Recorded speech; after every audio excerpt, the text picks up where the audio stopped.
you have to speak their language. So we know that currently in our workplace, there are 5 generations. And so we're always talking about the need to be able to communicate across those differences. And we focus on the generational divides. However, one of the things that we also have to understand is that within those generations, there are also many differences that impact the way that we need to communicate with people.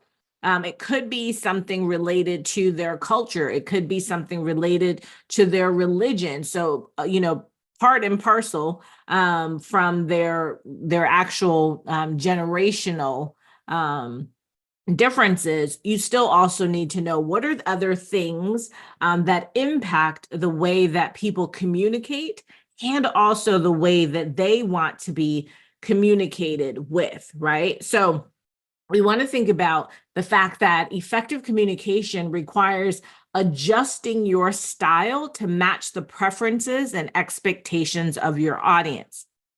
Some people might think of this kind of as code switching, but it's not really code switching. And if you really think about code switching is really just understanding who's in the room and understanding the message that you want to communicate and being skillful in your ability to adapt the delivery of that message so that it reaches the intended audience. I know that code switching has some negative connotations to it, but I always like to look at, what is the silver lining in all of that? And so if you think about just adapting your communication style, that's exactly what you're doing when we think about this whole idea of code switching.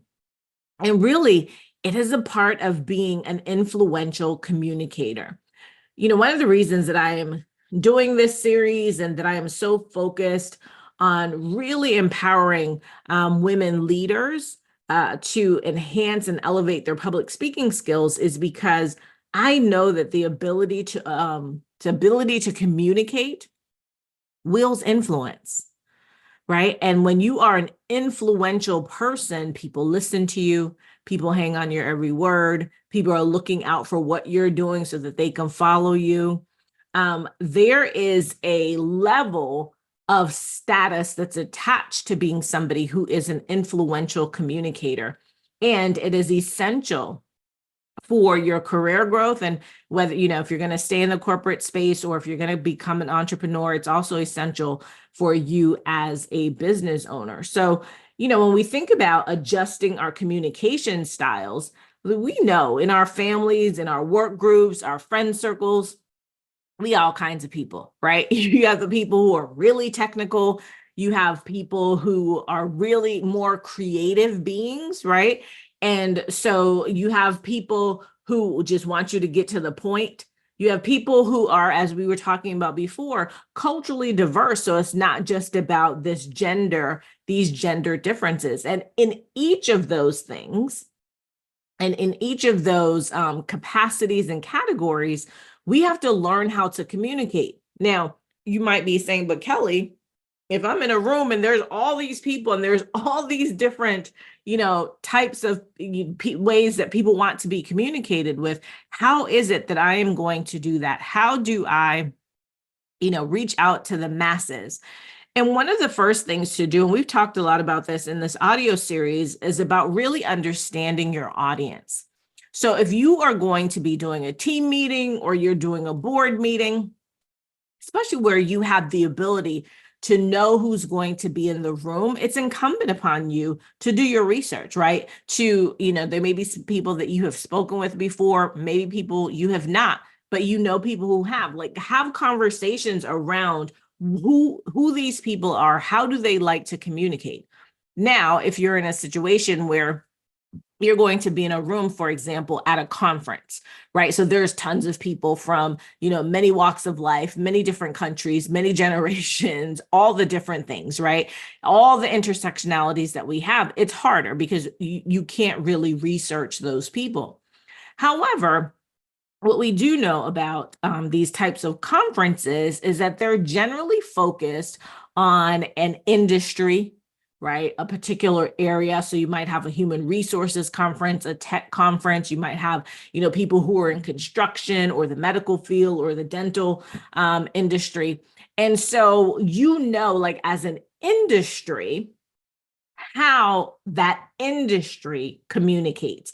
And so you are able to think about, and we're going to go through 5 types of audiences that I kind of want you to get in your mind, so that you understand that these will take you far, right? If you understand these and start to think about this and think about your audiences and categorize them around these types of these audiences, you'll be able to adapt your approach so that you reach the masses. Will you reach everybody? Will it be the way that everybody wants to communicate? No.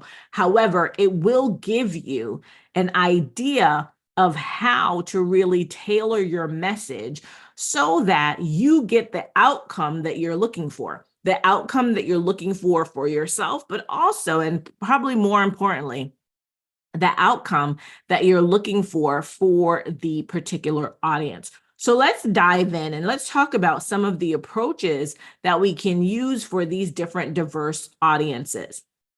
So the first one, I just mentioned about the medical industry or dental or, some of those IT, if you're talking about, IT, software, SaaS, all those types of communities, you're talking about more of a technical audience. So that's the first one that we're going to talk about, is a technical audience.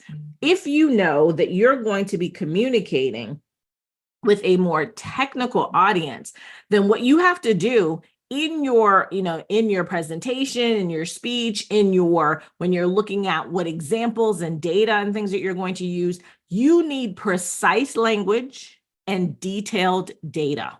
That's what they want, right? Technical audiences, they want it to be precise and they want detailed data. Think about like scientists, they need proof. Lawyers, they need proof. We need evidence, right? So what you also want to think about is, if you're in that speaking to those audiences, you want to incorporate industry specific jargon that's going to resonate with them and their expertise. Here's a caveat though. If you don't really know what the industry specific jargon is, don't do it. Right? Sometimes we want to be cute and we want to, saying whatever acronyms or the jargon, and we may not use it properly. So you have to be mindful of that. If you're going to use industry specific terms or jargon, right, especially when you're talking to a technical audience, you must know what you're talking about. That is, if you do not, that is a great way for you to lose immediate credibility, right? So again, technical audiences, they want precise language, they want detailed data, and they like you to include their industry specific jargon, but you only want to do that if you really understand what that jargon is. Second type of audience we want to talk about today is executive audiences, right? They're straight and to the point, bottom line, right? They want to know what the bottom line is. So you have to be concise with them and you have to be outcome oriented. You got to get to the bottom line first, and then you can reverse engineer and tell them all the reasons why and all the supporting data, but they want to know outcomes. They are focused on strategic impacts. They're focused on ROI, so return on investment, and they want high-level summaries that respect their time constraints. Executive audiences don't have a lot of time. And so if they give you your time, you have got to get in and get out. And then if they want additional information, they're going to ask for that information. So just like we've talked about in all the, in the other audios about being prepared and again, understanding your audience, this is vitally important for you and for your success when you are dealing with an executive audience. The third audience I want to talk to you about are creatives.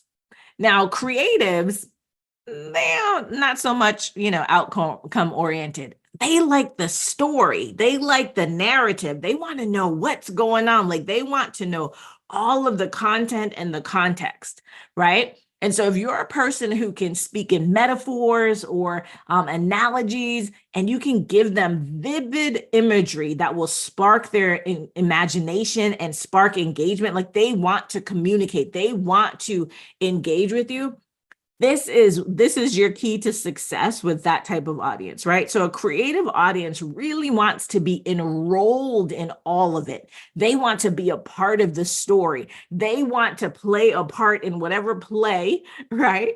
That you're putting out there in the world. And so you have to speak to them in those ways. It has to be rich. It has to be vivid. There has to be this imagery that allows them to just get sparked, right? And to be able to imagine and envision and visualize what it is that you're talking about. And then we have our general audience. So this is our fourth one, our general audience. Here you can use simple, accessible language, use clear examples. And this is to ensure that they comprehend, right? And that they're able to comprehend across varying educational backgrounds. So this is where we're telling you, for example, as a lawyer, they always tell us, don't speak in legalese, right? So when I used to try jury cases, one of the things that I had to be mindful of is that on the jury, we have all these different types of people, right? We could have a technical audience, but somebody who's in the technical audience space, somebody who is an executive, somebody who is a creative, somebody who is maybe they haven't graduated from high school. They don't have a lot of education, formal education in their background.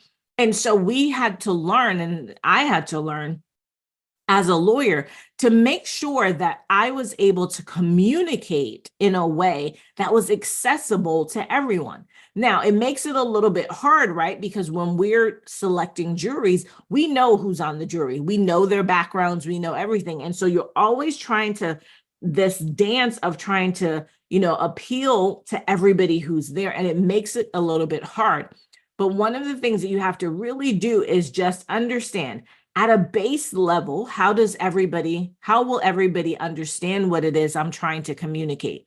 Start there. And then as you are thinking about, okay, how do I deliver some of the points that I need to deliver? They may have to become more technical. They may have to become more outcome oriented. They may have to be more, vivid in narrative style. But you can work around that and pull all of those things in, because as long as you understand that you may be talking to a diverse audience and you may have all of these people in your audiences, and you understand how they like to be communicated with, then you're able, this is kind of like code switching, right? You are able to really navigate skillfully in a way that you're able to communicate to all of the audiences. And then the fifth one I want to talk to you about today before we end is the culturally diverse audience. So I said this at the beginning, right? That we often talk about the differences in terms of communication going back to the generational differences, but we also have people who are culturally diverse. And so we have to be mindful of cultural nuances. There are things that we say, for example, phrases that we use, the vernacular that we use in the United States, that if we are working for a global company or we are in front of a global audience, it will not translate. And in some way, and in some instances, not only will it not translate, it will offend. Right? So if you are going to be in front of a culturally diverse audience, whether it's locally, nationally, or internationally, you want to be mindful of the things that you're going to be saying, the words that you're going to be using, the examples, the stories, the analogies, right? The metaphors. We want to be mindful that that audience is going to understand it and that they're not going to be offended by it. So what you want to think about doing is using universal themes and inclusive language that allows you to connect with individuals from various cultural backgrounds, right? You want to ensure that your message respects and acknowledges diverse perspectives. So it's not easy, right? This is not easy, but it is part of being an influential communicator. I get everyone who's listening to this is a leader in some respect, whether you have leader by title or you're just a leader, because I believe everybody is a leader in some way. Being able to move your communication from just speaking, right, and just talking to people or talking at people, to really developing your speaking as an art and a skill so that you become an influential communicator is going to be a game changer, right? So I'm excited for you all to really work through this and think about, the next time that you have a presentation, whether it's a team meeting, a board meeting, a high stakes presentation to your executive team, or you're doing a keynote or a breakout session, you're going to be on a panel, you're going to be on a media interview on television or a podcast, really thinking about how you can speak their language and adapt your communication style to your different audiences so that they get the intended outcome that you want them to get, and so that you show up in all of your power as an influential communicator. Can't wait to hear what you have to say about this and how you will use this the next time that you are out there being your powerful self. And always remember that your voice is your superpower. Until next time, take care.